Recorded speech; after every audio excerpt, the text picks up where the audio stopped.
C'est le plus près d'un rassemblement électoral que le président américain peut faire en cette période de distanciation sociale. La semaine dernière, Donald Trump était en Pennsylvanie. Cette semaine, un autre État clé qui lui a valu la présidence, le Michigan. À l'usine Ford de Ypsilanti, on lui a montré comment l'usine fabrique maintenant des ventilateurs pour combattre le COVID-19 et comment la fabrication de voitures revient avec une nouvelle normalité. Portant des masques et gardant une distance pour ceux qui n'en portaient pas, le président a prédit aux employés avec un optimisme caractéristique que l'économie américaine allait revenir en force.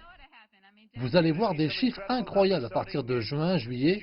Vous allez voir des chiffres incroyables parce que ça revient et ça revient vite.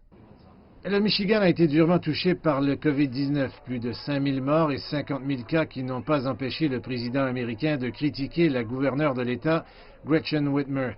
Trump a aussi encouragé les manifestants qui s'opposaient aux mesures strictes de confinement à la maison.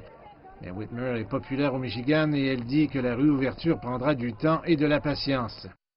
Ce que nous ne voulons pas faire, c'est simplement baisser au complet notre garde. Ce que nous ne voulons pas faire, c'est simplement nous réengager comme si rien n'avait changé. La vie a changé. Et il est important que nous changions avec elle afin que nous puissions revenir en toute sécurité à une certaine normalité. Trump a continué de critiquer la gouverneure et la Chine lors de sa visite au Michigan, évitant le sujet d'une nouvelle modélisation de l'Université Columbia qui stipule que si les États-Unis avaient émis un ordre de confinement à domicile, 36 000 vies auraient pu être sauvées. Les moyens de subsistance continueront aussi d'être affectés alors que 2 400 000 Américains supplémentaires ont déposé une demande de prestation de chômage la semaine dernière, ce qui porte le total de ces 9 dernières semaines à plus de 38 millions.